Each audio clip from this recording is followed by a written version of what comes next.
शलाकया चक्षुर्मिलितं येन तस्मै श्रीगुरुवे नमः।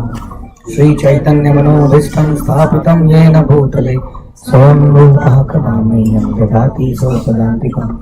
वन्देऽहं श्रीगुरौ श्रीयुतापदकमलं श्रीगुरुन् वैष्णवांश्च श्रीरूपं साग्रजातं सहगणं रघुनाथान्वितं तं सजीवं साद्वैतं सावधूतं परिजनसहितं कृष्णचैतन्यदेवं श्री राधा कृष्ण पादा सहगण ललिता श्री विशाखान्वितांश्च। हे कृष्ण करुणा सिंधु दीनबंधु जगत्पते गोपेश गोपिका कांत राधा कांत नमस्तुते। तप्त कांचन गौरांगी राधे वृंदावनेश्वरी वृषभानुसुते देवी प्रणमामि हरिप्रिये। वाञ्छाकल्पतरुभ्यश्च कृपासिन्धुभ्यश्च च पतितानां पावनेभ्यो वैष्णवेभ्यो नमो नमः। जय श्री कृष्ण चैतन्य प्रभु नित्यानंद श्री अद्वैत गदाधर श्रीवासादि गौर भक्तवृंद। हरे कृष्णा कृष्णा कृष्णा हरे हरे हरे राम राम राम हरे हरे। नमो विष्णुपादाय कृष्णप्रेष्ठाय भूतले श्रीमते भक्ति वेदांत स्वामिनिति नामिने। नमस्ते सारस्वते देवे गौरवाणी प्रचारिणे निर्विशेष शून्यवादी पाश्चात्य देश तारिणे। ओम नमो भगवते वासुदेवाय ओम नमो भगवते वासुदेवाय ओम नमो भगवते वासुदेवाय। श्रीमद् भागवतम चौथा कैंटो 29 चैप्टर की शुरुआत करेंगे हम। चैप्टर का शीर्षक है नारद तथा राजा प्राचीन बही के मध्य बातचीत।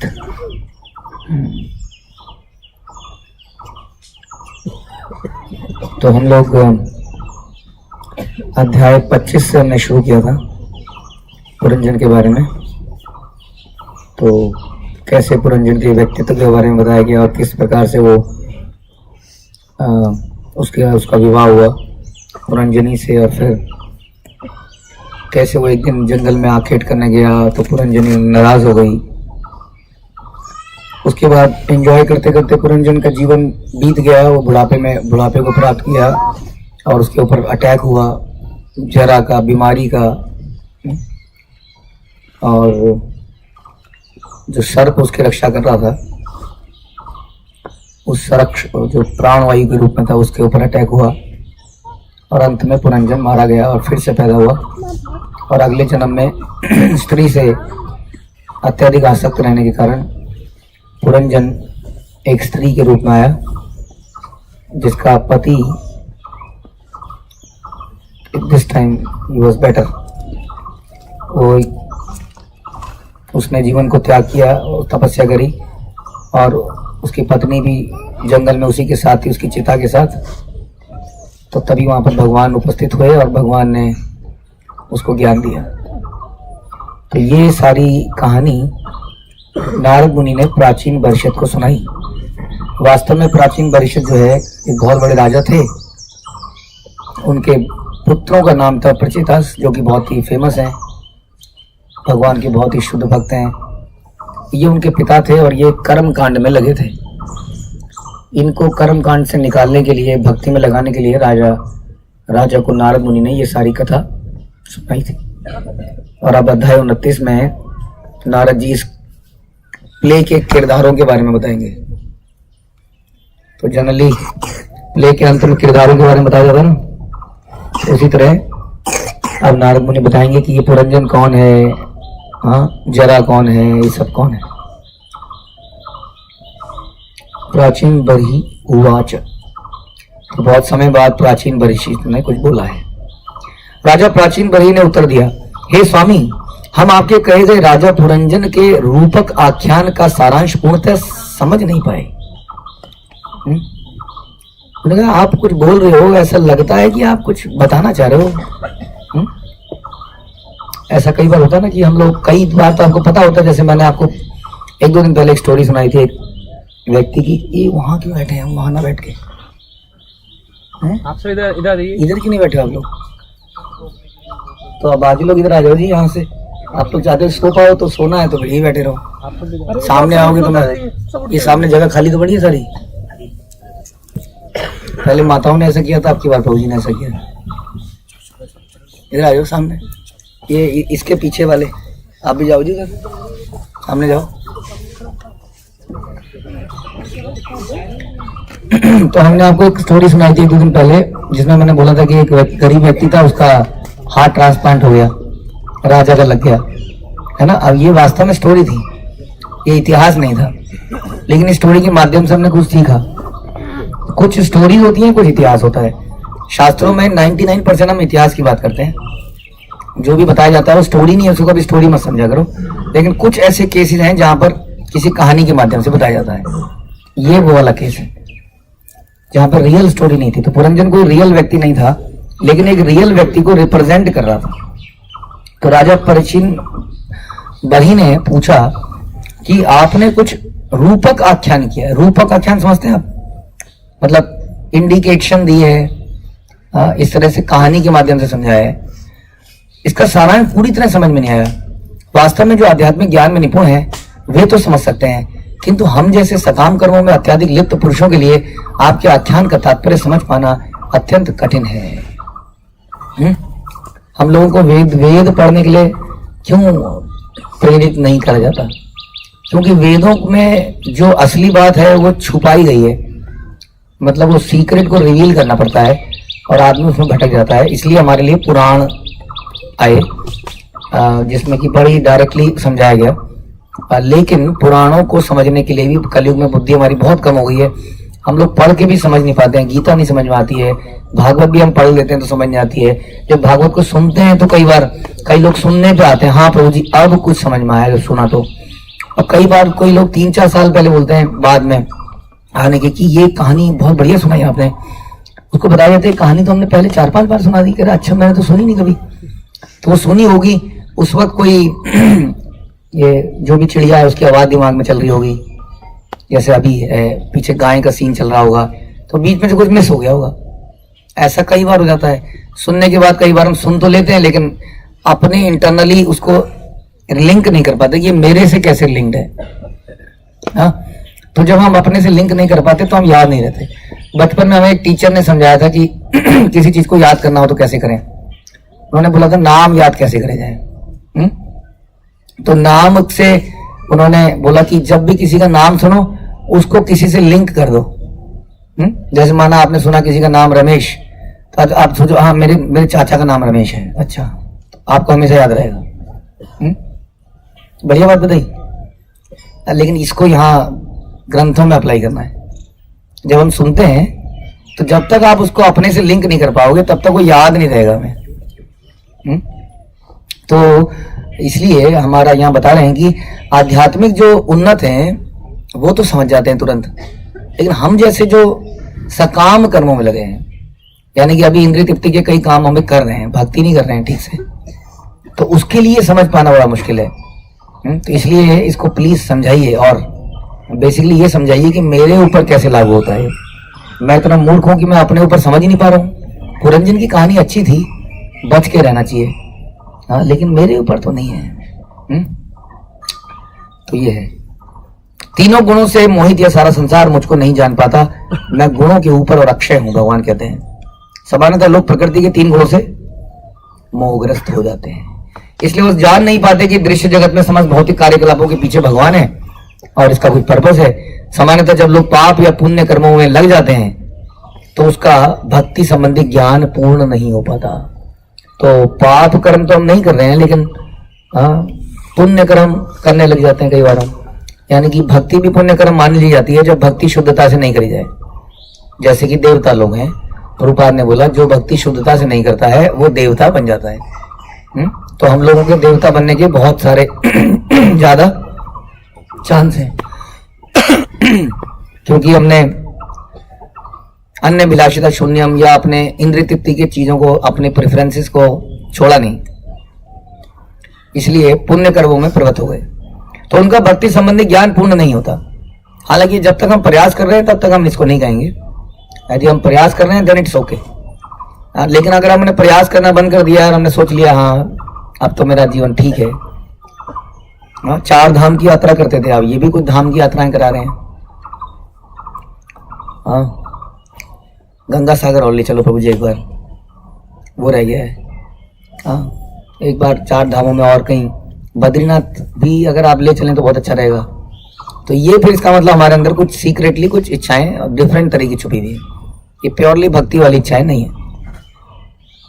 नारद मुनि राजा प्राचीन भविष्य से जो रूपक आख्यान कहा वह बद्ध जीवों को भक्ति में प्रवृत्त करता है।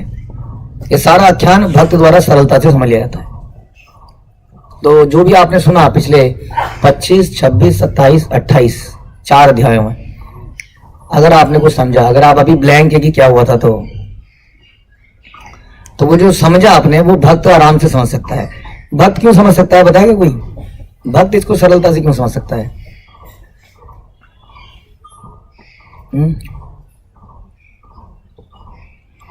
कोई नहीं। और जी ये सारा ज्ञान भक्तों के द्वारा किसी न किसी रूप में पहले सुना हुआ होता है। नहीं, भक्त क्यों समझ सकता है ये क्वेश्चन है। भगवान की लीलाओं में हमें गुरु के द्वारा। माता जी बोल रही how can you speak in between? क्या माता जी? सात्विक संस्कार है भक्तों में, सात्विक संस्कार है भक्तों में, सात्विक संस्कार है उन जन्मों का। उसका थोड़ा और इस सात्विक संस्कार का मतलब समझना है। एग्जैक्टली क्या कहना चाह रहे हैं हम? उसका तब का बल है उसका पहले जन्मों का। तो उससे क्या हुआ? उस बल से क्या हुआ? समझने की शक्ति। कौन समझ पाता है लाइफ में, वो क्वेश्चन है ना। बात तो आपकी बिल्कुल सही है, सबको समझने के लिए थोड़ा और क्लैरिफाई करना पड़ेगा। शांत होता है ना, शांत होता है तो सुन लेता है बैठ के। अच्छा जी, और सरेंडर्ड होता है, जो सरेंडर होता है, सरेंडर्ड होता है तो मतलब क्या? फिर क्या? मतलब फेथ उसको फेथ होता है, विश्वास होता है। तो एक तो उसको विश्वास होता है। अच्छा, विश्वास तो है, लेकिन ये जो रूपक आख्यान है, रूपक आख्यान, इंडिकेटिव नॉलेज, इसको समझने के लिए विश्वास तो आप बोलोगे कि वामन देव ने पृथ्वी को उठाया, विश्वास हो गया, ये तो समझ में आता है। लेकिन ये जो पुरंजन जैसी स्टोरी को समझने के लिए फेथ के अलावा भी कुछ चाहिए। वो क्या चीज है? हाँ, अपने से लिंक करके देखता है तो उसका क्या गुण है? हाँ, पतित मानता है ना। जो पतित मानेगा वही तो बोलेगा कि मैं पुरंजन हूं, नहीं? तो पतित मानना बिल्कुल स्पेसिफिक पॉइंट हो गया। जब हम अपने आप को तुच्छ निम्न मानते हैं तो किसी ऐसे करेक्टर से अपने आप को लिंक कर पाते हैं। नहीं तो हमें लगता है हम तो 16 माला कर रहे हैं, हम पुरंजन की तरह कहाँ कर रहे हैं? वो तो पता नहीं पुरंजनी के चक्कर में पड़ा था, पता नहीं क्या क्या करता था। जब हम अपने आप को थोड़ा सा भी एडवांस मान लेते हैं तो ऐसे चीजों को हम लिंक नहीं कर पाएंगे। और भक्तों के अंदर ये नेचर होता है कि वो अपने आप को क्या मानता है? निम्न मानता है, पतित मानता है। इसलिए बोला पतित पावन नहीं तो तब अवतार, रोज गाते हैं हम यहाँ पर। मेरे से पतित कोई मिलेगा ही नहीं, बता रहे हैं। ये भक्तों का गुण है। इस यात्रा में और पिछले भक्ति में जब से भी आप आए, कितनी बार आपको बुरी लगी होंगी चीजें, ऐसा मुझे बोल दिया गया, लगा किसी को? है लगा ना? तो इसका मतलब हम जब गा रहे हैं मौसम पतिता, तो फिर वो हम गा रहे हैं, इसका मतलब राइट नहीं? क्योंकि हमें बार बार ये लगता है मेरे साथ ऐसा क्यों हुआ, मुझे क्यों बोल दिया। इसलिए हमें ये व्याख्यान समझ में नहीं आएंगे, ये बता दें। तो भक्त इसको समझ पाएगा। लेकिन क्या हम भक्त हैं, ये बहुत बड़ा क्वेश्चन मार्क है। तो हम भक्त नहीं है तो हम क्या है फिर? हम भक्त बनने का प्रयास कर रहे हैं, ठीक है। सामान्यतः जब लोग पाप या पुण्य कर्मों में प्रवृत्त होते हैं तो उनका भक्ति संबंधी ज्ञान पूर्ण हो ही नहीं पाता। तो यहाँ पे बता रहे हैं प्रभुपाद, जो भक्ति के बजाय इंद्रिय तृप्ति में लिप्त रहते हैं वो इसे ठीक से नहीं समझ पाते। इंद्रिय तृप्ति किसको कहते हैं?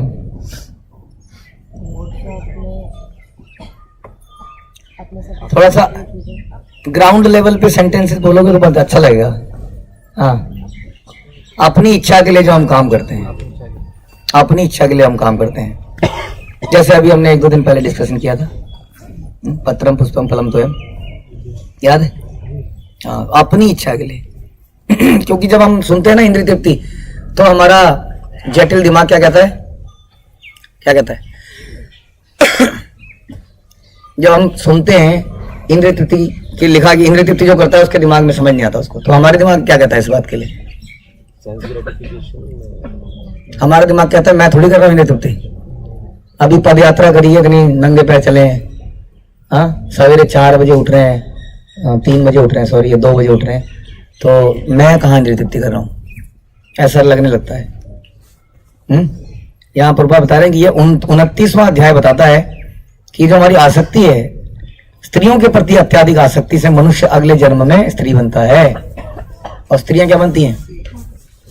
यानी कि आपको पिछले जन्म में किससे आसक्ति रही और आप लोगों को किससे आसक्ति रही? अब क्या विचार है आपका आपकी बार है? पक्की बात है या फिर से बैक टू पुरुष? नहीं, पुरुष का बॉडी कितना अच्छा है, नहीं, ताकतवर है, कहीं भी जा सकता है, कोई रोक टोक नहीं है, वहां नाच सकता है, कुछ भी कर सकता है, मतलब नहीं, नहीं चाहिए पुरुष का शरीर, नहीं चाहिए।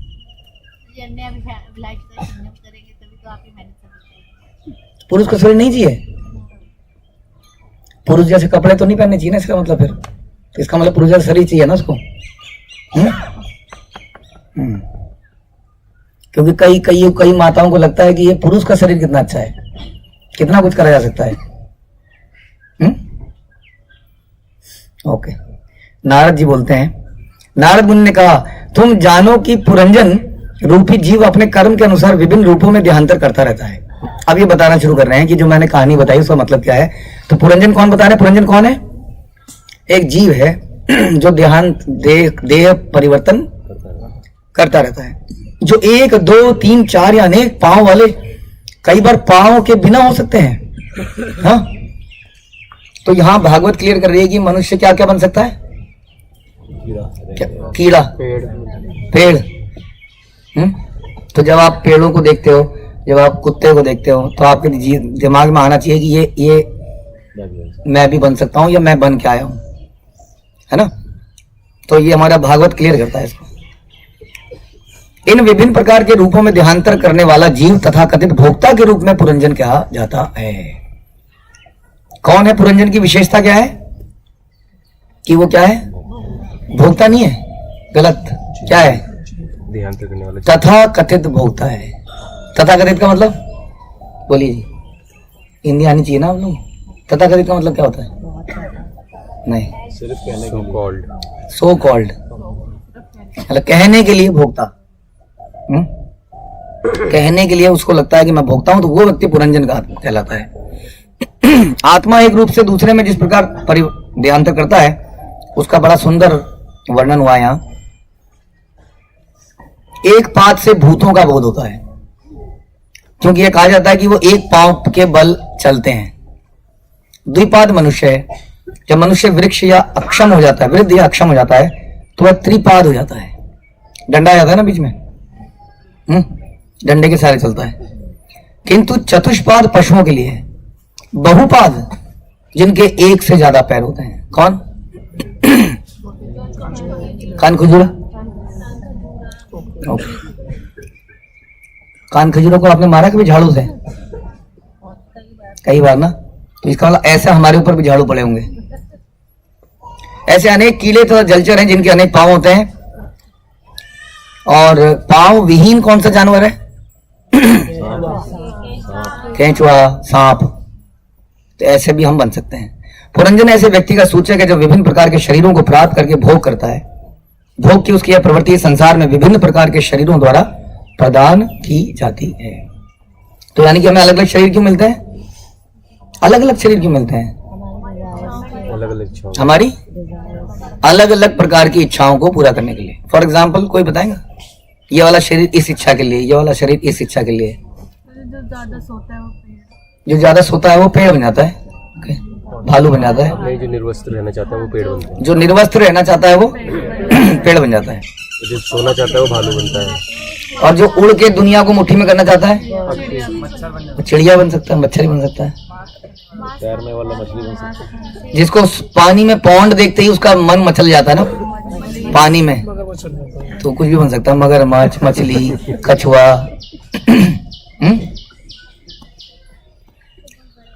जिस पुरुष को मैंने अविज्ञात कहा है वह जीव का स्वामी तथा चिर मित्र परमेश्वर है। क्योंकि जीव भगवान को भौतिक नामों, गुणों या कर्मों द्वारा नहीं जान सकते, फलतः वह बद्ध जीव के लिए सदैव अज्ञात रहता है, अविज्ञात, जिसके बारे में जानकारी नहीं होती हमें, लेकिन फिर भी हमारा मित्र होता है। ऐसा मित्र जिसको हम जानते ही नहीं है, लेकिन वो मित्रता करे जा रहा है, हमें हेल्प करता जा रहा है, और हम ना तो उसके लिए ग्रेटफुल हैं, जानते तक नहीं है उसको, ग्रेटफुल तो बात की बात, ना जानना चाहते हैं। नहीं, जब हम फल खाते हैं, फल तो अच्छे लगते हैं 90%, पता नहीं फल भी ना लगते हो सकता है, परांठे अच्छे लगते होंगे, पाव भाजी की भाजी अच्छी लगती होगी, है ना।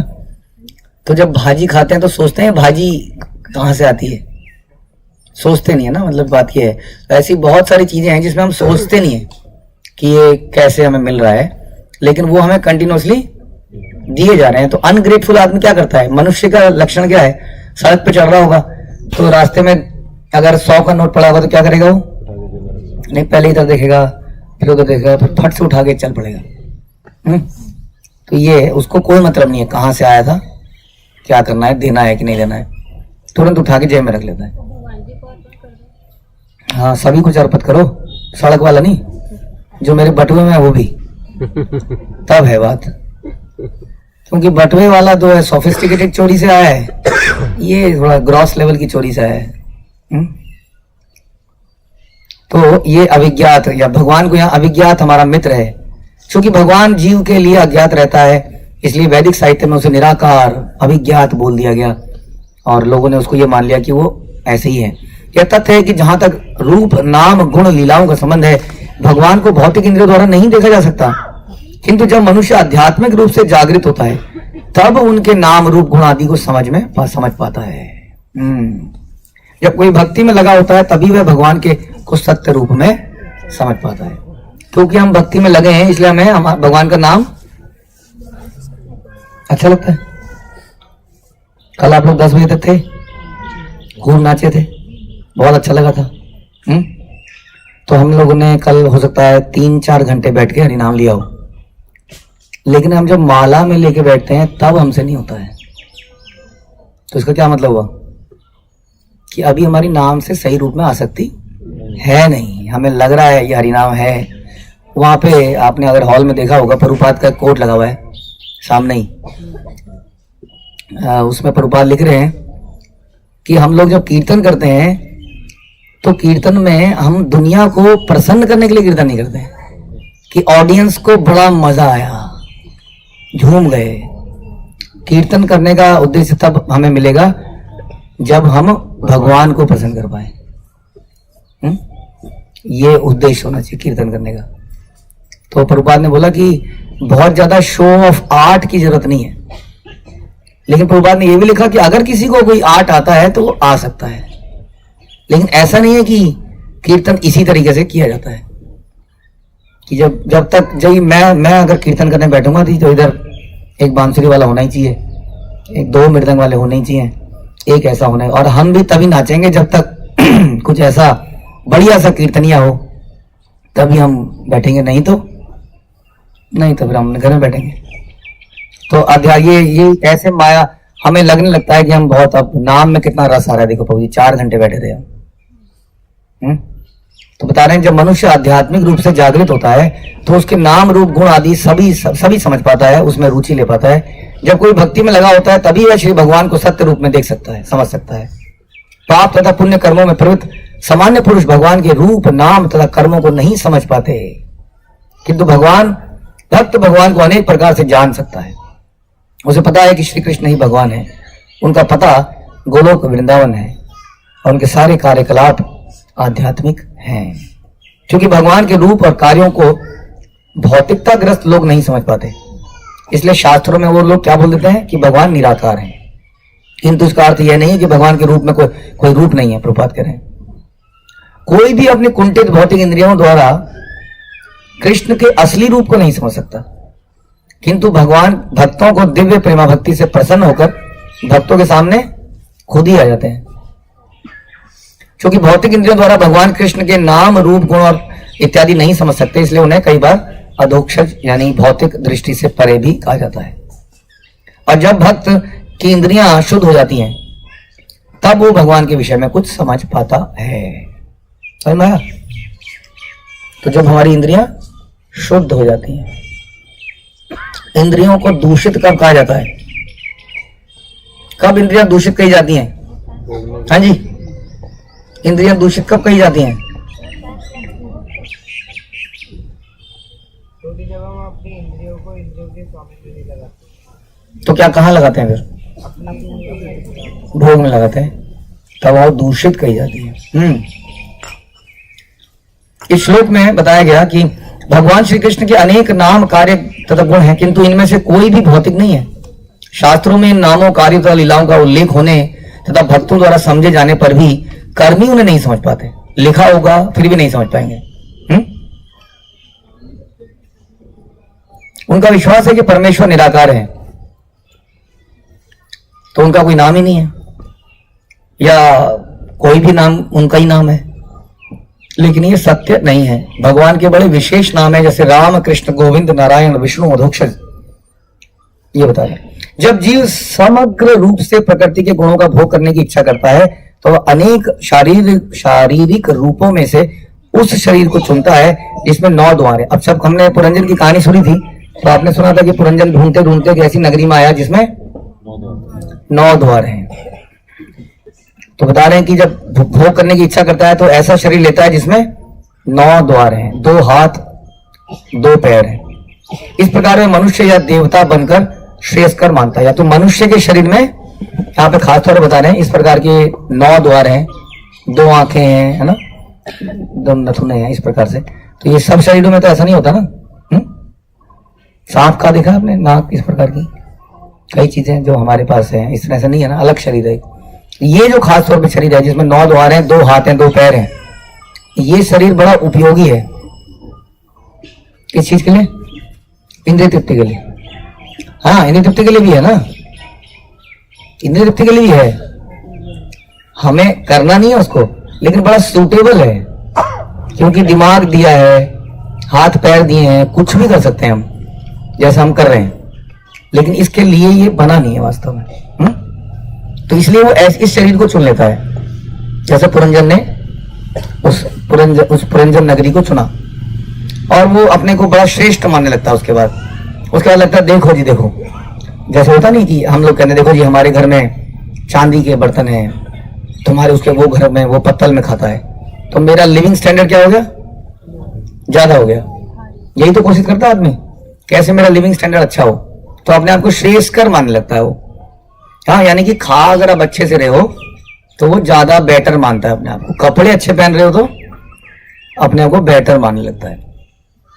इसीलिए चैतन्य महाप्रभु अक्सर बोलते थे कि भलो ना खाई बे, भलो ना पैरी बे, क्योंकि आदमी को इल्यूजन हो जाता है। हाँ, अगर कोई उसकी तारीफ करता है, क्या लग रहे हो आप, वाह, तो उसको क्या लगता है? मेरी तारीफ हो रही है। ऐसा लगने लगता है। वास्तव में तारीफ करने वाला व्यक्ति सोचना चाहिए इस बारे में, वो हमारा मित्र नहीं है। हाँ, खास तौर पे जब कोई पुरुष किसी स्त्री की तारीफ करे तो स्त्री को क्या सोचना चाहिए? क्या बोलेंगे आप लोग? अगर आपको कोई तारीफ करे, क्या गोपी ड्रेस पहनी है आपने, बहुत अच्छी लग रही हो, माता जी, साथ में माता जी लगाएगा, क्योंकि technically has to be correct, otherwise तो वहीं पकड़ा जाएगा। तो फिर क्या करना चाहिए आप लोगों को, कोई बताएगा? Okay okay. और माता जी तो कह रही है सीनियर डिवोटी को बता भी देना चाहिए साथ साथ, ये ज्यादा अच्छा लगा मुझे। हाँ, क्योंकि ऐसे पुरंजन को पकड़ना जरूरी है ना। ऐसा करेंगे आप? और आप लोगों की कोई तारीफ कर दे, प्रभु जी क्या कीर्तन करते हैं आप और क्या करते हैं आप, फिर क्या करें? हाँ, यही तो है असली बात समझने वाली, जो हम नहीं समझते हैं। लेकिन अक्सर ऐसे में हम थैंक यू।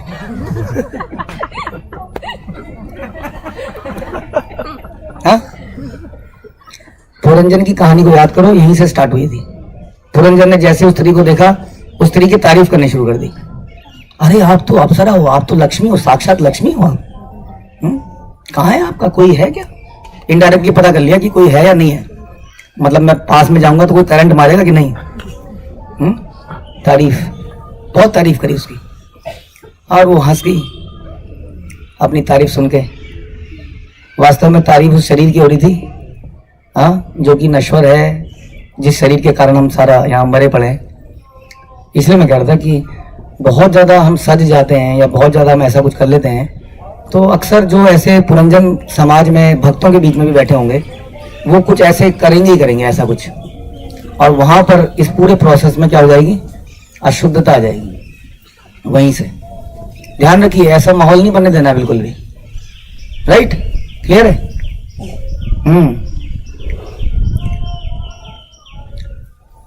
भगवान कह रहे हैं कि हे भारत, हे अर्जुन, हे शत्रुओं के विजेता, सभी जीव मोहवश उत्पन्न हैं और इच्छा और घृणा के द्वंद्व द्वारा परास्त होते हैं। इच्छा और घृणा एक ही सिक्के के दो पहलू हैं। अभी हमें किसी को प्राप्त करने की इच्छा होती है और उसके बाद उसी से घृणा हो जाती है। पति पत्नी या तो लव मैरिज होती है, अरेंज मैरिज होती है। मैरिज से पहले एक दूसरे को प्राप्त करने की जबरदस्त इच्छा होती है और थोड़े दिनों बाद घृणा हो जाती है। तो दोनों में कोई अंतर नहीं है वास्तव में, ध्यान रखिए। भक्त ना तो इच्छा करता है, ना ही घृणा करता है। मूलतः जीव आध्यात्मिक प्राणी है, किंतु जब वह भौतिक जगत का भोग करना चाहता है तो नीचे उतरता है, कीचड़ में उतरता है सिंगाड़े खाने के लिए। इस श्लोक से पता चलता है कि जीव पहले मनुष्य शरीर धारण करता है, किंतु अपने अधम कार्यों के कारण फिर नीचे चला जाता है। यानी कि जब आध्यात्मिक जगत से हम आते हैं तो सबसे पहले कौन सा शरीर देते हैं भगवान? शुरू में ही मनुष्य का देते हैं, और क्या करें वो। तो इतनी सारी ये जानवर योनियां फिर कैसे बनी? ये मनुष्य से गिर के आदमी नीचे चला जाता है। कितनी बड़ी तादाद में गिरते हैं इसका मतलब लोग, क्योंकि जानवर तो असंख्य हैं। कितनी बड़ी तादाद में लोग गिर जाते हैं मनुष्य शरीर से। इस श्लोक से पता चलता है कि जीव पहले मनुष्य का शरीर धारण करता है और फिर ये पशु जलचर वगैरह गिरता है। विकास की क्रमिक विक्रिया से जीव को पुनः मनुष्य का शरीर प्राप्त होता है। यानी कि नीचे गिरने के बाद धीरे धीरे धीरे फिर से मनुष्य शरीर देते हैं। यानी कि यहां पर टाइम बाउंड प्रमोशन है, लेकिन मनुष्य शरीर के बाद नहीं है। यानी कि जानवर से मनुष्य बनने के लिए क्या कुछ करना पड़ेगा? उसे नाम जपना पड़ेगा, प्रसाद पाना पड़ेगा जानवर को, तो मनुष्य शरीर कैसे मिलेगा? बोलिए जी। बिना प्रसाद पाए, बिना नाम जपे जानवर से मनुष्य बन जाएगा वो? बिना कुछ पुण्य काम करे, है ना? तो सुअर को कुछ तो पुण्य करना ही पड़ेगा ना, मतलब किसी संत का मल खाए हो ऐसे, तो सुअर क्या पुण्य काम करेगा फिर बताइए? जानवरों के लिए ऐसा नहीं। तो बिना पुण्य करे वो मनुष्य शरीर प्राप्त कर लेगा? शरीर में उसकी भोगना जहाँ पूरी हुई, हाँ, वो मनुष्य शरीर को मिलेगा। मिलेगा, मिलेगा जी। बिना पुण्य करे पुण्य करेगा कैसे? उसको समझ ही नहीं है पुण्य की, तो पुण्य कहां से करेगा वो? अपने आप मिलेगा उसको। जैसे जैसे उन्होंने बताया, भोग वो प्रोसेस खत्म होगा तो मनुष्य शरीर मिलेगा। उसके बाद क्या करेगा फिर? उसके बाद में जरूर डिसाइड होगा कि अब तुम कहां जाओगे। उसके बाद ऑटोमेटिक प्रमोशन नहीं है, ये बता रहे हैं प्रभुपाद। किंतु यदि वह अपनी स्थिति को समझने का अवसर हाथ से जाने देता है और पुनः विभिन्न शरीरों में जन्म तथा मृत्यु के चक्र में पड़ जाता है, फिर से जीव इस भौतिक जगत में क्यों आना चाहता है, इसे समझना बड़ा मुश्किल है। आर्य परिवार में जहां मांसाहार, मद्यपान, द्रुत, यौनाचार आदि पर प्रतिबंध है, जन्म लेकर भी लोग इस वर्जित वस्तुओं का भोग करना चाहते हैं। वास्तव में आर्य परिवार कुछ बचा ही नहीं है, ब्राह्मण परिवार कुछ बचा ही नहीं है। ब्राह्मण परिवार में पैदा होने का मतलब प्रभुपाद यहां बता रहे हैं कि आर्य परिवार में जहां मांसाहार, मद्यपान, द्रुत क्रिया, यौनाचार ना होता हो, तब माना जाएगा। कोई ना कोई ऐसा मिल ही जाएगा जो अवैध यौनाचार के लिए वैश्या के यहाँ जाता है या होटल में जाकर मांस खाता है, मद्यपान करता है। कोई ना कोई ऐसा मिल जाएगा जो रात्रि क्लबों में जाकर जुआ खेलना पसंद करता है। ये इच्छाएं जीवों के अंतःकरण से में पहले से विद्यमान है, किंतु कुछ जीव इस घृणित कार्यों को भोगने में लग जाते हैं, फलता वह गिरकर निम्न पद पर आ जाते हैं।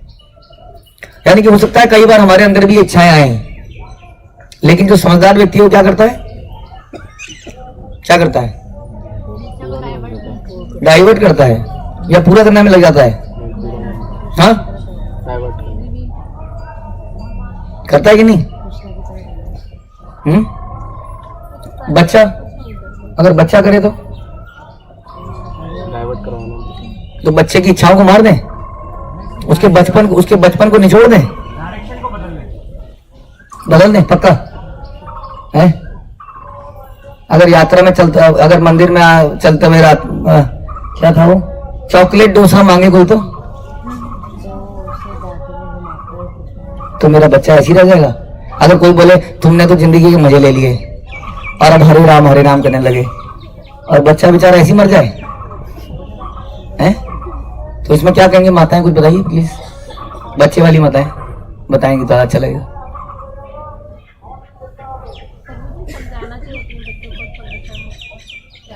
और वो रो रहा है वो बेचारा,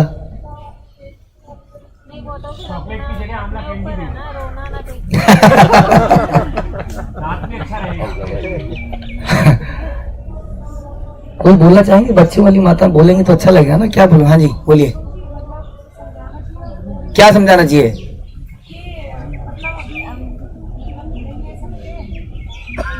ममता कहीं और जा रहे हैं, पहुंचने के बाद मांग ले। हाँ ओके, अब उसको उन्होंने सही बोला आई थिंक।